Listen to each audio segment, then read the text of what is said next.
Hello lovelies, if you are super excited that it's spring and soon to be summer because it inspires you to either add items to your cart or even shop your closet for a wardrobe refresh, then you're in the right spot because today I'm sharing 11 different summer trends to skip and what to wear instead. I feel very confident about the pieces that I'm sharing with you today because I have pretty much gotten all of them at some point. Just don't want you to make the same mistake and have fashion regrets. And the last thing you want is fussy clothing that is just gonna collect dust. And then before you know it, you'll be putting it away for fall, winter. The very first summer trend to skip and the item to not add into your cart is the bloomers. Everywhere I look, they are somewhere in some way, shape, or form. Whether that is kind of like the longer pants that have like the elastic around the ankle and there's like a little ruffle at the end, or even the shorter pieces that look like shorts and kind of like pantaloons. You have probably seen these as well. You might remember from last summer that there was a big push towards like the boxer shorts, you know, kind of like it looked like you had stolen them from your boyfriend or husband, and that was kind of like the it look. I feel like this is this year's answer to that. It's not too far away from kind of what we've seen in terms of having like the very lacy detail. We have a lot of pajama looking sets that almost cross the line of, are these pajamas, are they not? Can you belt it and wear different shoes and kind of go out in them? Is it underwear, is it not? Are they pants? I would recommend that you skip this item because not only is it very difficult to feel confident in something that might feel like you're stepping out in pajamas, and even if it does make it all the way through summer, which is questionable, next summer it's not going to be around. I would say the headache of not knowing what to do with them, and instead if you want to play into kind of like that loungewear, underwear, silky bucket, I would recommend that you get a slip skirt with a little bit of lace detail. There's so many beautiful options that do kind of give a little nod to that whole world, but very clearly look like a real clothing item. And I don't think anyone's gonna look at you and be like, oh, she's out here in her underwear. Slip skirt is also such a classic wardrobe staple. Adding that variation to it, a classic with a twist. I actually have a whole video dedicated on how to style a slip skirt as well as the do's and don'ts of wearing them. It's actually very helpful to just make sure to nail that beautiful, flawless Pinterest look. The second item to skip is the Milkmaid dress. If I was going to Italy this summer, I might get a Milkmaid dress. Sometimes like to do a little cosplaying when I'm in a country, so let me know if this is you too. I take a lot of fashion risks when I'm not at home. I have found that it's a great way to explore your style, is like when you're just out of your usual habitat and you're able to kind of play around with like your own personal boundaries of what you think is your style. And I always come home inspired and sometimes like feeling like, yeah, I will leave that there. Milkmaid dress, it can feel just a little bit costumey and also very young as well. Instead of adding the Milkmaid dress to your cart, I would recommend doing either like a nice crisp linen maxi dress or a shirt dress in a trending print. Like this is a beautiful shirt dress by Zazan. Sometimes you're just like, it sits in your cart for like a few weeks and you're like, okay, I'm ready. But maybe getting a shirt dress has a fun print, like plaid, like polka dots, that feels more classic and doesn't necessarily feel like a cosplay move. It will go much longer, not only this spring, summer, but for years to come. Kind of along those lines is number 3, the white horseshoe jeans. And I've covered barrel jeans in the past. I have a couple of them. I keep thinking they're going to go away and they're just not going away. They're picking up more steam. It all depends on you and your body type, how tall you are, what your shape is. I'm already bow-legged and I feel like I kind of already give that look to all of my pants anyway. And to have that exaggeration just distracts me from like my whole outfit silhouette. I've seen Pistola do it, Free People, where it's rise is also pretty low as well. So then you're kind of doing a few trends at once, right? You're doing white horseshoe shape. If you go and try them on, you're like, this just excites me. It makes my heart race. It's gonna inspire me to wear my Rainiers or like my white button down. Then add them. But I think a better choice than these are just white trousers. And if you've watched my channel before, you know that I love white trousers. I just did a whole video dedicated on how to style white pants in particular. Just a classic staple that you're not going to regret in 1, 2, 3, 10 years. You're just not going to, if they fit well, in particular, they're high quality. And speaking of watching my channel, a lot of you that watch my channel aren't subscribed, so make sure to hit the subscribe button if you want classic style that just makes sense. I'm Ziba and I'm so happy you're here. I'm a stylist. I've covered many shows in Paris and New York. I'm also just a mom trying to get dressed in the morning and make good purchasing decisions. The next summer trend to skip is the belted ballet flat. This might be surprising because I am a fan of belts, and also belts are massive in 2025, not only in our bags and our shoes, a multitude of belt stacking, belted everything. I feel like these kind of like gauny, flats that are everywhere remind me a lot of like the Chloe boots that were everywhere, maybe like 5 years ago. There's a lot of designer inspired imitations, and I can't help but think that they also make noise when you walk. Let me know if you have some, if I'm wrong. Sometimes like you get these like super metallic embellished flats that rattle when you walk. It just gives me the feeling that that's the same thing. Instead, a classic timeless shoe that I'm seeing everywhere and I'm loving, like this is something where I'm like, yep, I get it. It's the raffia or woven ballet flat. Very timeless and just gives all of the texture that I think we're looking for in 2025.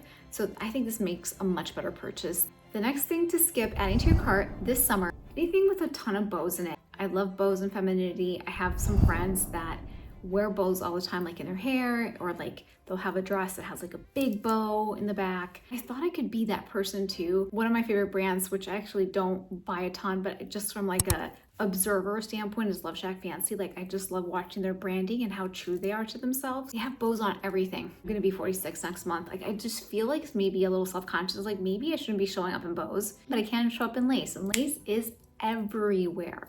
Like lace top with a lace kind of like blazer and a lace bottom, details. Well, I don't recommend that you go to that extreme. I think adding details that have it, like that slip skirt from that first example, are a really great way to add the femininity that a bow gives, but not feel like just a little bit young, I remember I wore this big bow around the holidays while my mom and my sister were visiting. We went out to dinner and they didn't say anything to me, which is weird because they don't have no problem saying like, what are you doing? They just probably saw like that I was already pretty stressed in general, like with the holidays and everything. They didn't say a thing, but the way they looked at me, I was like, they're like having a side conversation about my bow. I was wearing like a big burgundy bow just to pull up my hair. Halfway through dinner, I just like took off the bow and I was like, okay, this was not a winner. Yeah, I think that was my last go around with bows. And let me know if that has ever happened to you before, where you're like out somewhere and you're like, think you're rocking something, and you're like, yeah, no, and you just like put it away. Next item to skip adding to your cart, or summer trend, whatever you want to call it, are the Bermuda shorts. And I feel confident telling you this because I have Bermuda shorts from last summer and I don't wear them because I feel like they're just not flattering on most average height people. And unless you're kind of like model height and have very proportionate legs, which I don't, and again, bow-legged, just terrible look. Something about them that just feels like it hits the knee wrong. I think for most people, it just makes your legs look shorter. Instead, get a longer short that sits like right above the knee, like either a black or white that's very classic. Also, there's these shorts by Zazan that are the Rome shorts. And I'm not a shorts lover whatsoever. For the most part, kind of hate showing my legs. The Rome shorts are so flattering. They don't like pinch anywhere. They just fall very nicely. They're just long enough or short enough to like show some leg. I also just saw these shorts from Zara that have a beautiful lace trim, like kind of at the hemline. It combines what I was talking about before with the lace detail. Very pretty, very affordable. The next item to skip is capri pants. And I'm telling you this from experience. I have a whole video dedicated on how to style capri pants. I've worn them, I have them, but I feel like a smarter choice today in 2025 is the cigarette pants that give you that same silhouette that the capri pants are trying to achieve for us, which is a thinner, more streamlined bottom, but they don't kind of cut off your leg in a way that shortens them. Again, kind of along the same lines as the Bermuda shorts. Inherently always give me a kind of a Peggy Bundy vibe about them. Even though I did wear them quite a bit last summer, there's something about this year where I'm like, no, you can't get me to wear them. Instead, getting those cigarette trousers that just are a little bit more streamlined. I think they look really great with flats and espadrilles and all the shoes that the capris look great in, but just kind of lengthen out your silhouette a little bit more. Number 9, the summer trend to skip is the balloon sleeves. Like puff sleeves have kind of taken a little bit of a breather for a while. You still see them here and there, but for the most part, like the supply of puff sleeve is not as readily available. However, the puff has kind of moved down to kind of the elbow where it's almost like imitating the barrel horseshoe shape of the pants now into like the arms. If you love it, if you're like, there's something about the silhouette that captures your heart, makes your heart race, then geez, go for it. But if you're just kind of doing it because you're just seeing it over and over again, you're like, fine, I'll do it. Which believe me, it happens to me too. I think you're going to regret it. Instead to get the same vibe and silhouette and playing around with the proportion of your outfit, go for the flowy boho top.